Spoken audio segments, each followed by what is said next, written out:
Bismillahirrahmanirrahim. Assalamualaikum warahmatullahi wabarakatuh. Alhamdulillah rabbil alamin. Wassalatu wassalamu ala nabiyyina Muhammadin wa ala alihi wa ashabihi ajma'in. Alhamdulillah. Saudara-saudariku yang semoga senantiasa dirahmati oleh Allah Subhanahu wa taala. Di sini ada pertanyaan terkait dengan tema yang telah kita bahas beberapa hari yang lalu berkenaan dengan ikhlas, bahwasanya termasuk tanda tidak ikhlas adalah seorang melakukan amal ibadah dengan tujuan untuk mendapatkan pujian atau sanjungan dari manusia. Namun bagaimana jika seseorang ikhlas dalam hatinya namun pujian itu datang dengan sendirinya? Kemarin kita telah menyinggung atau menyampaikan bahwasanya memang terkadang pujian itu akan datang dengan sendirinya, dan ini tidaklah mengapa. Kita sampaikan kemarin bahwa ini termasuk dalam kategori kenikmatan yang Allah segerakan, dengan catatan seseorang tersebut tidak bertujuan untuk mencari pujian tersebut, dan dia pun tidak senang dengan pujian tersebut. Dan memang para saudara-saudariku yang dirahmati oleh Allah SWT, pujian itu terkadang membahayakan atau memudaratkan bagi orang yang dipuji. Bahkan dalam sebuah hadis dalam kitab Sahih Muslim, pernah ada seorang sahabat yang memuji Utsman bin Affan radhiyallahu anhu. Kemudian di sana ada sahabat yang lainnya, itu Al-Miqdad. Ketika Al-Miqdad ini melihat seorang sahabat tersebut memuji Utsman bin Affan, lalu Al-Miqdad menaburkan hasba, yaitu debu-debu kecil atau pasir-pasir kecil yang bercampur dengan debu, ditaburkan di wajah orang yang memuji Utsman bin Affan. Kemudian Utsman bin Affan mengatakan, "Ma sya'nuk? Apa yang membuat engkau melakukan hal tersebut?" Kemudian Al-Miqdad mengatakan, anna Rasulullah sallallahu alaihi wasallam qala, bahwasanya Rasulullah sallallahu alaihi wasallam bersabda, "Idza ra'aitum al-maddahin fahthu fi wujuhihim at-turab," atau kama qala, apabila kalian melihat seseorang yang suka memuji. Di sini dalam lafaz al-maddahin, dalam bahasa Arab disebut sighah mubalaghah, itu orang yang sangat memujinya itu berlebihan. Maka apa yang dilakukan? Maka taburkanlah debu di wajahnya. Walaupun di sini ada perbedaan penafsiran tentang menaburkan debu. Dalam sebagian penjelasan, yang dimaksud adalah benar-benar pada hakikatnya, yaitu menaburkan debu di wajah orang yang memuji secara berlebihan tersebut. Terlepas dari perbedaan makna tersebut, memang betul para saudara-saudariku, pujian itu seringkali membahayakan orang yang dipuji. Karena kenapa? Orang yang dipuji, lama-kelamaan dia akan menikmati pujian tersebut, dan dikhawatirkan dia akan ditimpa penyakit ujub, yaitu bangga dengan apa yang telah dia lakukan. Dan ujub adalah penyakit hati yang paling atau sangat berbahaya, dan ujub merupakan dosa yang pertama kali dilakukan oleh makhluk terhadap Allah Subhanahu wa taala, yaitu iblis. Tatkala iblis berada di surga, iblis diperintahkan untuk sujud kepada Adam. Kemudian iblis enggan dan mengatakan, "Ana khairun min." Aku lebih baik daripada dia, daripada Adam, kata iblis.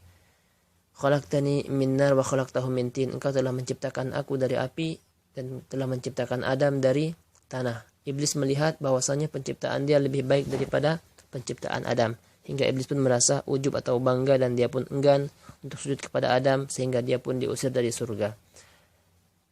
Kembali tentang pujian tadi, memang benar terkadang pujian itu terkadang datang dengan sendirinya.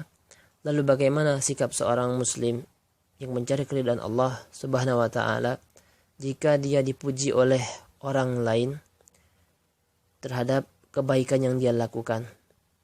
Pertama, ada seorang Syekh Abdul Razak bin Abdul Muhsin Al-Abad Al-Badr mengatakan, "Al-aqil la yaltafitu ila thana'in nasi alaihi wa itra'ihim lahu." Seseorang yang cerdas, orang yang berakal, dia tidak menoleh, dia tidak melihat kepada pujian manusia atas dirinya dan sanjungan manusia untuk dia. Fahuwa adra bidzulmi nafsih, dan dia mengetahui kezaliman yang ada pada dirinya. Wa taqsiriha wa tafritiha minhum, dan dia mengetahui tentang kekurangan dalam menjalankan ketaatan yang ada pada dirinya, dan dia mengetahui tentang kelalaian-kelalaian yang ada dirinya dibanding orang yang memuji tersebut. Fala yada yaqina ma indah, dan dia tidak meninggalkan keyakinan yang ada dalam hatinya.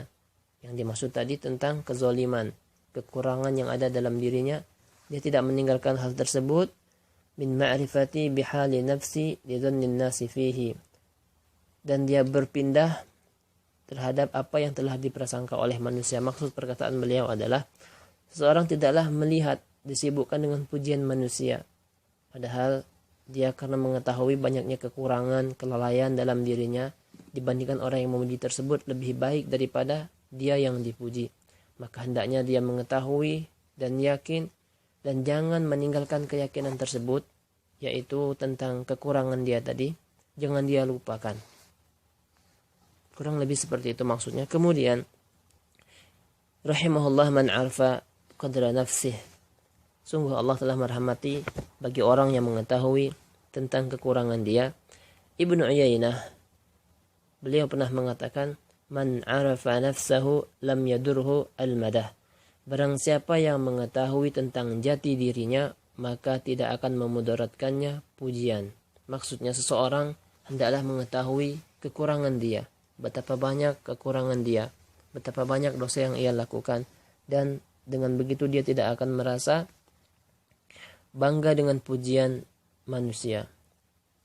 Dan subhanallah, seorang ulama, Wahab bin Munabbih, beliau pernah mengatakan, "Idza sami'ta ar-rajula yaqulu fika min al-khairi ma laysa fika." Jika seseorang atau jika engkau mendengar seseorang memuji engkau dalam kebaikan yang padahal tidak ada pada dirimu, fala ta'man, dan jangan merasa aman, kata beliau, an yaqulu fika min asy-syarri ma laysa fika. Suatu saat orang tersebut akan mengatakan keburukan yang tidak ada pada dirimu. Dan memang inilah apa yang ditakutkan oleh orang-orang soleh, yaitu pujian dari manusia, karena seringkali manusia itu memuji berlebihan. Terlebih terkadang ada seseorang yang merasa bangga dengan pujian, padahal hal yang dipujikan tersebut tidak ada pada dirinya sendiri atau dalam dirinya. Bahkan terkadang karena pujian seseorang menjadi celaka. Contohnya seorang dai misalnya, seorang dai yang menyampaikan ceramah yang dikemas dengan sangat bagus, sehingga datanglah jamaahnya mengatakan, Masya Allah Ustaz, ceramah antum bagus sekali. Banyak orang yang menangis, banyak orang yang merasa tersentuh hatinya. Antum Masya Allah Ustaz, bagus sekali ceramahnya. Terus diberikan pujian-pujian tersebut. Lalu semakin ustadznya merasa senang, semakin semangat berceramah. Awal-awalnya ikhlas sang ustadz tersebut atau sang dai tersebut, namun lama-kelamaan pujian terus datang dari jemaah-jemaah yang lain, dan jemaah semakin bertambah banyak. Kemudian datanglah orang yang memuji, Masya Allah Ustadz, antum sangat bijak sekali dalam menyampaikan dakwah ini. Antum mengemas antara ilmu dengan lawakan atau hal-hal yang lucu, sehingga jamaah merasa senang. Jamaah tidak bosan, karena kebiasaan sebagian ustadz berceramah tidak ada lucunya, sehingga jamaah tidak suka. Akhirnya sang ustadz pun merasa senang, dan keesokan harinya terus ustadz berusaha untuk mencari hati jamaah. Dia datangkanlah kisah-kisah yang lucu, bahkan kadang-kadang sang ustadz mengarang cerita yang tidak ada asal usulnya, alias kedustaan, hanya demi mencari supaya jamaah tersebut senang. Dan subhanallah, jamaah pun semakin banyak bertambah, dan jamaah pun senang berada di majelis ustadz tersebut dengan lelucon-lelucon atau lawakan-lawakan yang diberikan oleh ustadz dalam wejangan ceramah tersebut, sampai-sampai sulit membedakan antara sang dai, sang ustadz dengan pelawak. Dan ini yang sering kita jumpai sekarang. Subhanallah, terkadang seorang dai berceramah mungkin setengah jam, 15 menit isinya adalah tertawa, gelak tawa. Dan sungguh ini berawal tadi dari pujian yang tadinya sang ustadz tadinya ikhlas Namun karena pujian manusia datang terus dan ustadz pun merasa dengan pujian tersebut dan dia merasa takut kehilangan jamaah, maka dia memberikan tema atau mengemas ceramahnya dengan hal-hal yang seperti yang kita sampaikan tadi, dan ustadz pun terjatuh ke dalam dusta. Inilah betapa bahayanya pujian. Namun sekali lagi, terkadang seseorang ikhlas tanpa dia mengharapkan pujian, namun pujian itu datang sendiri. Lalu bagaimana sikapnya seseorang jika dia dipuji oleh orang lain? Cukuplah kita mengambil pelajaran dari apa yang telah pernah diucapkan sebuah doa oleh Abu Bakar As-Siddiq, kalau saya tidak lupa dalam sebuah riwayat. Dikatakan Rawahu Tirmidzi fi Adabil Mufrad, dalam kitab Adabul Mufrad, ketika seorang sahabat dipuji oleh sahabat yang lain, kalau saya tidak salah adalah Abu Bakar As-Siddiq, apa yang beliau katakan, dan ini sering atau dinukil bahwasanya para orang-orang soleh terdahulu mengatakan, idza mudihar rajulu, apabila seseorang dipuji, fi wajhihi falyaqul, maka hendaklah dia mengucapkan yang pertama, Allahumma la tu'akhizni bima yaqulun, ya Allah, janganlah engkau azab aku terhadap apa yang telah mereka katakan. Waghfirli ma la ya'lamun, dan ampunilah dosa-dosaku dari apa yang tidak mereka ketahui. Waj'alni khairam mimma yazunnun, dan jadikanlah aku lebih baik dari apa yang telah mereka sangka. Dan cukuplah ini, semoga bisa menjadi doa yang harus kita hafal, karena terkadang seseorang merasa bangga dengan apa yang telah dia lakukan padahal baru sedikit. Terlebih lagi terkadang seseorang merasa bangga dengan pujian padahal pujian tersebut tidak layak untuknya, karena pujian tersebut tidak ada pada dirinya. Untuk itu, saudaraku, memang masalah ikhlas adalah pembahasan yang sangat panjang dan sangat berat. Sekali lagi, ikhlas adalah hal yang benar-benar berat, dan cukuplah yang kita sampaikan kemarin. Satu ayat yang Allah mengatakan, walladzina jahadu fina lanahdiyannahum subulana, dan orang-orang yang bersungguh-sungguh dalam menempuh jalan kami, maka sungguh akan kami tunjukkan jalan kami tersebut. Intinya, berusahalah untuk ikhlas dan jangan terlena dengan pujian manusia. Tetaplah yang dicari adalah keridhaan Allah.